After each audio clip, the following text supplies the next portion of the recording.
ఒకప్పుడు మనం రాజకీయ నాయకులను చూసాం.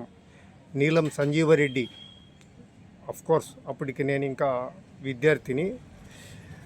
ఆ తర్వాత నేను పాత్రికేయునిగా జీవితాన్ని ప్రారంభించిన తర్వాత పాణ్యం నియోజకవర్గం నుంచి అప్పటి రాష్ట్ర ముఖ్యమంత్రి కోట్ల విజయభాస్కర్ రెడ్డి మన రాష్ట్రానికి ముఖ్యమంత్రిగా వచ్చేసరికి ఆయన పార్లమెంటు సభ్యుడిగా ఉన్నారు.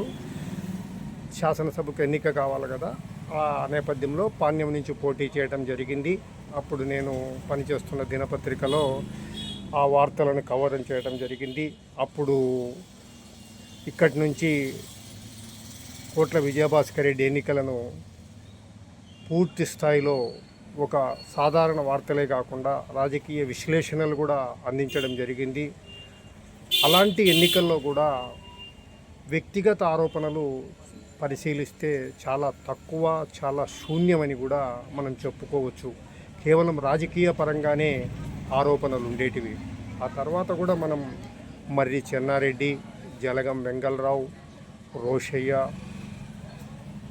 ఆ తర్వాత నెదురుమల్లి జనార్దన్ రెడ్డి, ఇలా నాయకులను పరిశీలించినప్పుడు కేవలం రాజకీయ పరంగా ఆరోపణలు ఉండేటివే తప్ప ప్రజా సంక్షేమం దృష్ట్యా ఎదుటిపక్షంపై ఆరోపణలు ఉండేటివే తప్ప వ్యక్తిగత జీవితంలోకి తొంగి చూసే విధంగా ఆరోపణలు ఉండేటివి కాదు. అలా కొనసాగే అప్పటి రాజకీయాలు. కోర్స్ ఇప్పుడున్న రాజకీయ నాయకుల్లో కూడా ఇటీవలి దివంగత వైఎస్ రాజశేఖర్ రెడ్డి, ప్రస్తుత మన ముఖ్యమంత్రి చంద్రబాబు నాయుడు, ఆ తరం నుంచి ఉన్న వాళ్ళే. వారి వరకు మనకు గమనిస్తే ఈ వ్యవహార శైలి కనిపించదు.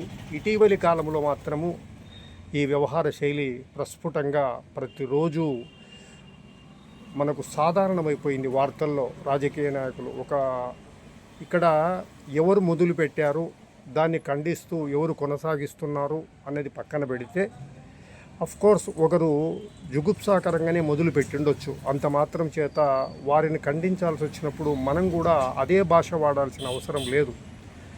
అప్పుడే మనము ప్రజల అభిమానం చూరగొంటాం.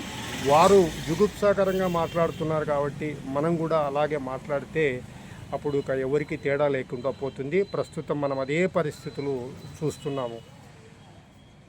అధికారపక్షం, ప్రతిపక్షం అన్న తేడా లేకుండా ఈవెన్ పాత్రికేయుల సమావేశంలో కూడా అడ్డు అదుపు లేకుండా ఎదుటిపక్షంపై విమర్శలు చేయడంలో ఏం మాట్లాడుతున్నారో, ఏ అంశానికి వెళ్తున్నారో లేకుండా దూకుడు కనిపిస్తుంది.